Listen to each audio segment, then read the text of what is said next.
Nosso evangelho de hoje é Lucas 5, de 1 a 11. Naquele tempo, Jesus estava na margem do lago de Genezaré e a multidão apertava-se ao seu redor para ouvir a palavra de Deus. Jesus viu 2 barcas paradas na margem do lago. Os pescadores haviam desembarcado e lavavam as redes.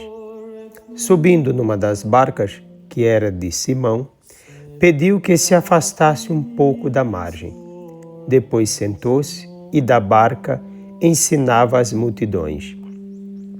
Quando acabou de falar, disse a Simão: avança para águas mais profundas e lançai vossas redes à pesca.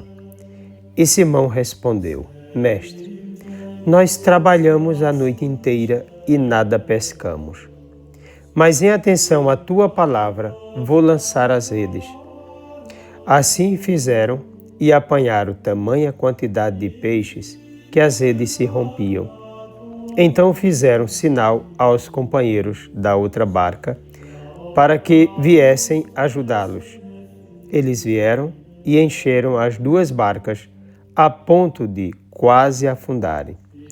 Ao ver aquilo, Simão Pedro atirou-se aos pés de Jesus, dizendo: Senhor, afasta-te de mim, porque sou um pecador. É que o espanto se apoderara de Simão e de todos os seus companheiros por causa da pesca que acabavam de fazer. Tiago e João, filhos de Zebedeu, que eram sócios de Simão, também ficaram espantados. Jesus, porém, disse a Simão: não tenhas medo. De hoje em diante, tu serás pescador de homens. Então, levaram as barcas para a margem, deixaram tudo e seguiram a Jesus. Palavra da salvação. Jesus ensina a multidão sedenta da palavra de Deus. Essa multidão representa a humanidade inteira, criada por Deus e necessitada dele. Uma humanidade que em si mesma busca a Deus, mas que também se submete ao jugo do pecado e, consequentemente, torna-se inimiga dela mesma através daqueles que se colocam na condição de guias nos mais variados campos da administração governamental, dos que a ele se submetem. Nem sempre tais lideranças agem com justiça e para o bem comum.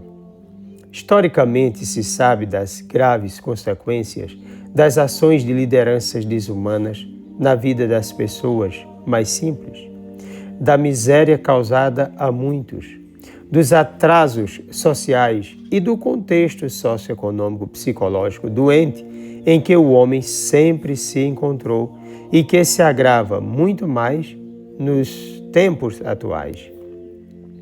A sociedade está doente porque doentes estão todos os que a constituem. Cada vez mais percebe-se o descaso humano, a valorização da mundanidade, do desrespeito, do individualismo, da imoralidade, da aparência, do achismo em lugar da verdade, da busca desenfreada do prazer a qualquer custo, da luta pelo ter sem esforço algum, do fanatismo em muitos e da indiferença com relação a Deus.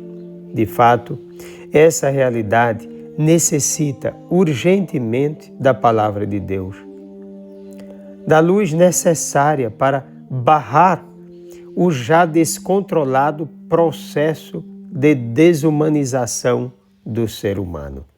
Observando de modo geral, o ensinamento de Jesus começa com a afirmativa de que o reino de Deus está próximo, porque ele próprio é a presença de Deus na história e sua mensagem salvífica. Ensina sobre o amor, definindo-o como entrega total de si mesmo a Deus e ao próximo.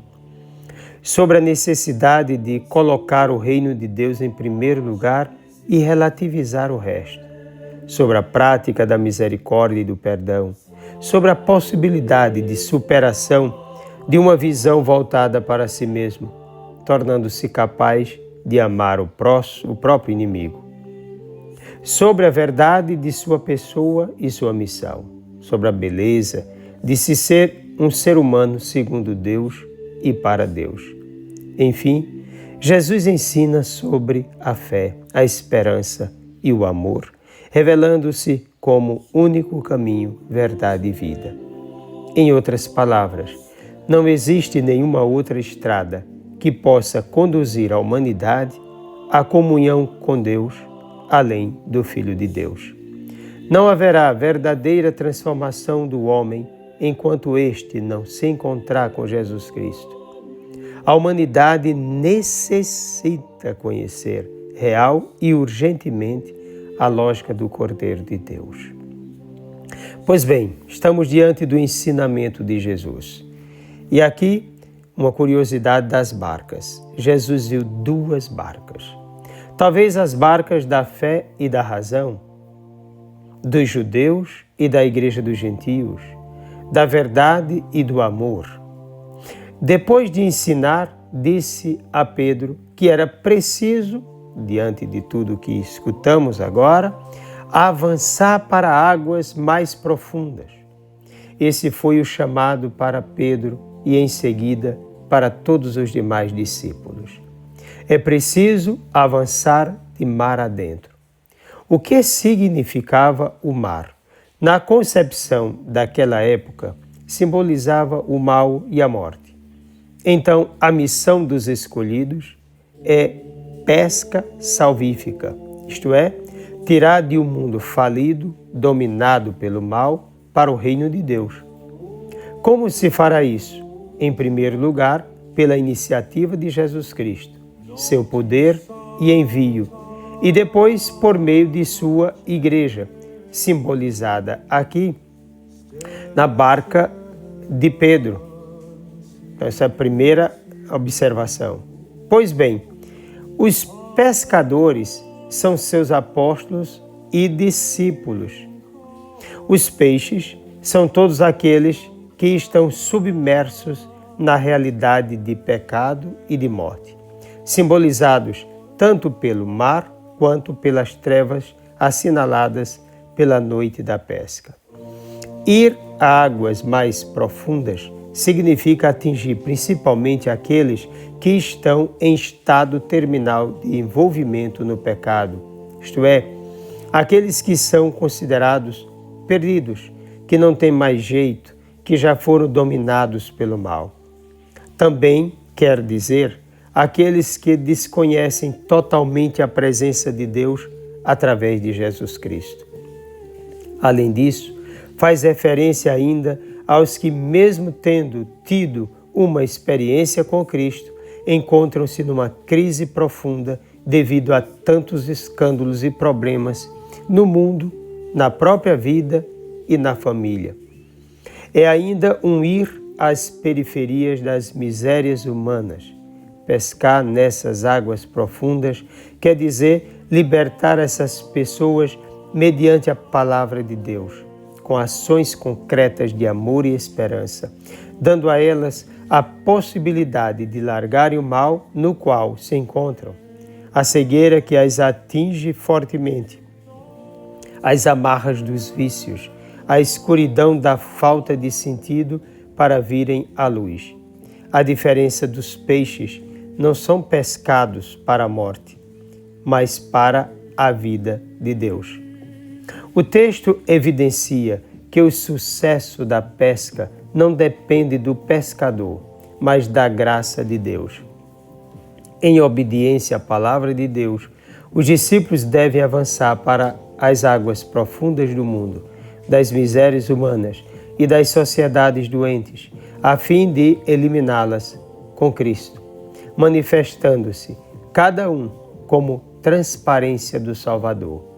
O Evangelho chegou até aqui por causa da escolha de Jesus, de sua graça e vontade, por ação do seu Espírito Santo, na vida daqueles escolhidos que entenderam a importância do Filho de Deus e da proclamação da palavra salvadora. Diante da iniciativa e poder de Jesus, os apóstolos e discípulos, depois de terem alcançado a fé no senhorio de Jesus Cristo, depois da ressurreição, não mediram circunstâncias para anunciar a boa nova aos povos. Não temeram mais as lideranças de Israel, nem o poder do Império Romano. Não fraquejaram diante da lógica do pensamento grego e da religiosidade judaica e pagã. Foram determinados, apaixonados e convincentes, mediante o testemunho da própria vida.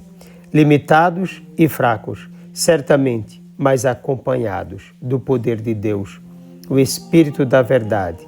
Eles foram capazes de transformar o mundo para sempre, apesar de muitos ainda insistirem em voltar para o passado, sinal do rompimento das redes, como aqueles saudosos das cebolas do Egito, em Números 11, 5. Tal missão deve ser continuada hoje, agora, através de mim e de você. Coragem. Desça sobre ti a bênção do Deus Todo-Poderoso, Pai, Filho e Espírito Santo. Um forte e carinhoso abraço.